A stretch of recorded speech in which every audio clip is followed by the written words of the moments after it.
We begin overtime, and the Beatniggers control the tip. Over to Jeffrey Dunker, tied at 40. John Beltran with Jen Goodall from the University of Northern Colorado in Greeley. Gregory Mares with the basketball. Bounce pass over to Randy Baker on the outside left. Baker cross-court to Tormolen. Ball tipped away by Jones, but taken by Tormolen in the back court. Here comes Baker. The Beatniggers will reset. Baker with the basketball against Junior Gonzalez. Baker looking on the outside right to Tormolen. Over to Colby Needens, steps in, that shot is up and in! Colby Needens inside of three-point range, just inside the line, scores, and the Beatniggers now lead 42-40.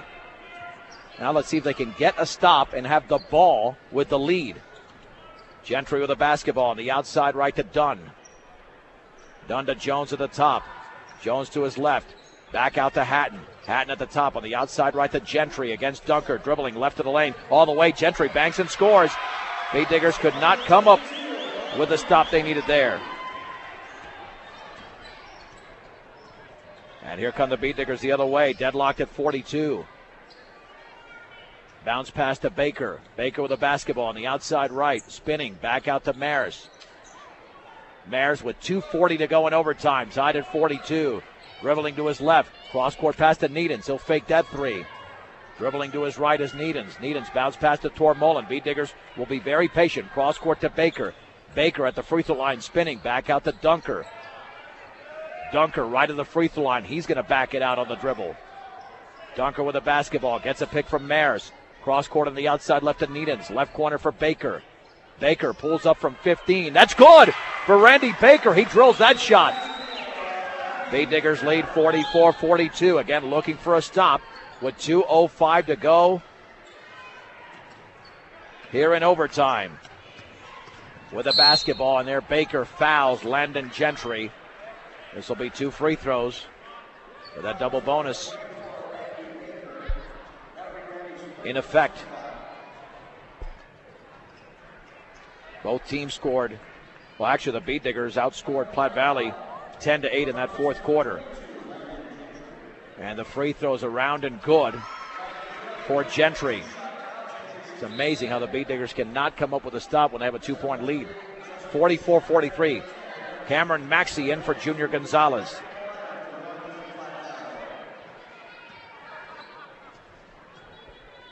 Second free throw upcoming. That is up and in for Gentry. And we are deadlocked at 44 with 1:52 to go in overtime. Dunker with the basketball. Jump pass poked away by Gentry. Taken away by Schneider. Beatniggers turn it over for a 20th time. Here's Landon Gentry penetrating right baseline all the way. Scoops it up. Foul by Tormolen as he missed. Landon Gentry to the line.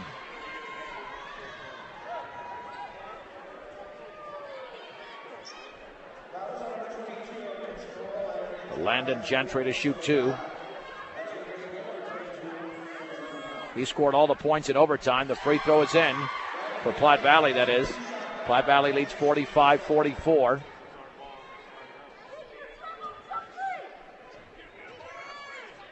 Second free throw is up, and that one is short, and the ball is loose, and Colby Needens rebounds it for Brush. The Beatniggers can reclaim the lead. Here's Mares with 1:32 to go. Beatniggers down 45-44 in overtime. Mares with the basketball. Bounce pass on the outside right to Tormolen. Tormolen looking at the top for Baker. Baker holding the ball up high, dribbling to his right, spinning at the free throw line. Back out to Dunker, right baseline. Dunker is trapped over there. Bounce pass to Needens inside, and then Needens was fouled as he was driving to the basket off that pass. That would be the 17th foul. And Connor Hatton commits the foul. For Hatton, that's his second. Junior Gonzalez back in for Platte Valley with 1:11 to go. This will be a 1-1 situation for Colby Needens. He can tie the game if he makes the free throw. And that one is up, and that one is in. Second free throw upcoming for the senior. Kyle Rosenbrock about to check back in for Randy Baker.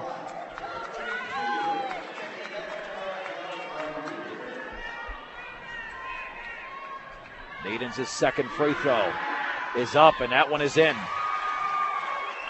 So Needens goes 2 for 2. The Beat Diggers are now up 46-45. 1:04 to go in overtime. Jordan Dunn on the outside right for Dylan Jones. Near the top for Gonzalez. Gonzalez against Rosenbrock, dribbling to his right, spinning on Rosenbrock. On the high left to Dunn against Gregory Mayers. Gets a pick from Gonzalez. In the left corner for Gonzalez against Rosenbrock. 49 seconds to go. Cross court, right corner for Hatton. Back out to Dunn. Dunn with 45 seconds remaining. Right corner for Hatton. Dribbling by Dunker all the way. Scoops it up around. No good. Mitch Tormolen grabs the Beat Digger rebound. Beat Diggers have to hold that basketball. And Needens is fouled in the backcourt with 37.4 seconds to go with the Beat Diggers up 46-45. I think that was Gonzalez who committed the foul. 2 Platte Valley Broncos were back there. This will be the 8th team foul, 1-and-1 situation for Colby Needens. The free throw is up, and that is perfect. Well, Needens had just 3 points at halftime, but now he has 13 in the game. Second free throw is up, and that's in. Beat Diggers up 48-45.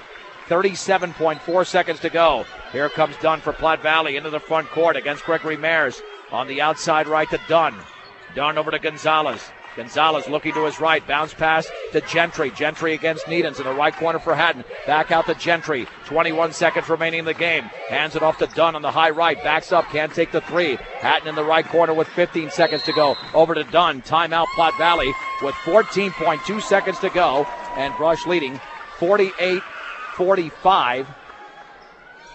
And now the more time that ticks off the clock, if Platte Valley can't get a three-point shot off, I mean, I know it's not a philosophy that many coaches use, but if they let too much time tick off the clock, that intentional foul that teams tend to commit, if you're inside of, let's say, 5 seconds, is an option for the Beat Diggers because they have a three-point lead.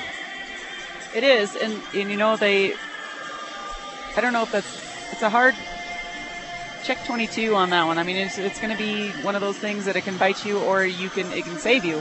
So I think what they're going to look for is for the post to set a screen.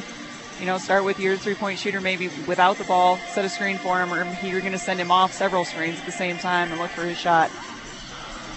That would be my guess. Rush 48, Platte Valley 45. This three-point lead for Brush is their largest lead of the game. That's how tight the game's been. Platte Valley's led by as many as 7. Well, and they just got to not foul. I mean, a two-pointer is not going to hurt them. The three-pointer is still tied if you give them that foul. I'd be shocked if Platte Valley goes for 2 here, unless it's right off the inbounds pass. 3/4 court, Hatton to throw it in. Hatton looking, still looking. Feeds it to Dylan Jones, back out to Hatton. Right corner, Gentry penetrates right baseline all the way, scoops it up, and an air ball, and it's knocked out of bounds off of Rosenbrock with 8.1 seconds to go. And I think what he told him was, look for the three first. If you don't have that, score quick, and let's see if we can get a steal. Hatton to throw it in. I would allow the layup here. Just don't give up that three. Hatton, left corner, Gentry takes the three. It's off the rim. The rebound to Mayers, and the Beat Diggers look like they're going to win this game as Jordan Dunn commits the foul at midcourt with 3.5 seconds to go. I was going to yell, Gregory, run for your life on that one. Well, if Mayers makes a free throw, then the game is over with 3.5 seconds to go. That is the 19th foul, so it's a 1-and-1 situation for the Beat Diggers and Gregory Mayers. He bends, he shoots, and he misses. In and out. The rebound to Junior Gonzalez with 2. Gonzalez at midcourt throws it up at the buzzer, and it's off the backboard, and the game is over. And the Beat Diggers win the third-place game in this Patriot League tournament over the Platte Valley Broncos, 48-45 in overtime. We'll take a break and come back with a recap. This is 1010 KSIR and KSIR.com. John Beltran, Jen Goodall back from the University of Northern Colorado in Greeley, where the Brush Beat Diggers have defeated the Platte Valley Broncos in overtime in the third-place game in the Patriot League tournament, 48-45. Welcome to the Beat Digger post-game show, brought to you by Buildings by Design. The most important thing to buying a new building or starting a new design-build project is picking the right company to build it. For a free bid, call Pat Walter or Travis Lefevre, 970-842-5837. You can visit them on the web at buildingsbydesign.com. Platte Valley led for a good portion of this game. They were up 12-10 at 1 point after the end of the opening quarter, then went on a 7-0 run to end the first half, had a 21-16 lead, led by as many as 7 in the third, but only outscored Brush 14-12 in the third for a 32-30 advantage. B-Diggers outscored Platte Valley 10-8 in the fourth. It was deadlocked at 40 at the end of regulation. Then the B-Diggers scored 8 points in overtime to Platte Valley's 5 to win 48-45. The B-Diggers had 14 points tonight from Colby Needens, 10 points in the game from Randy Baker, 6 apiece from Jeffrey Dunker and Mitch Tormolen, 3 points from Kyle Rosenbrock, and 4 points from Gregory Maris, and 2 points from Bryce Needens, and 3 from Austin Garcia. As for Platte Valley, they were led by Landon Gentry with 17 points, 10 for Jordan Dunn.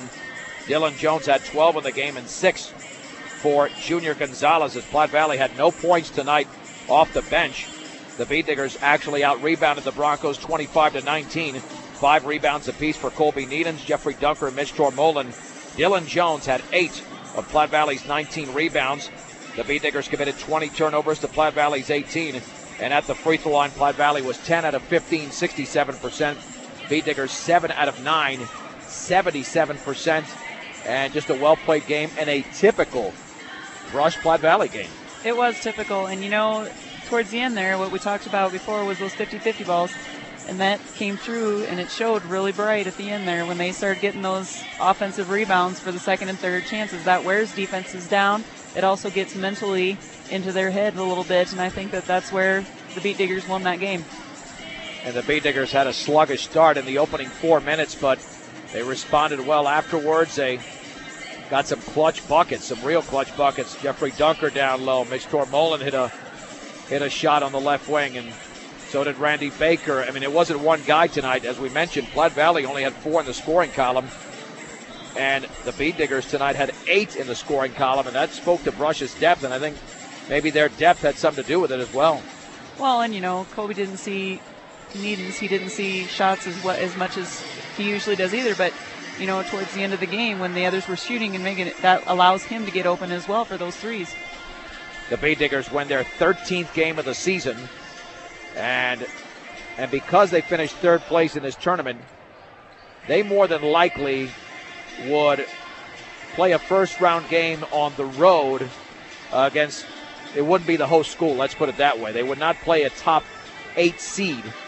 They would play somebody seated outside the top 8, because the Beat Diggers more than likely would be in one of those, we call them team seeds, anywhere from, if I had to guess, 13 through 19. That's just my initial guess, but obviously we'll know tomorrow where the Beat Diggers are seated once the 32-team regional and state tournament gets underway.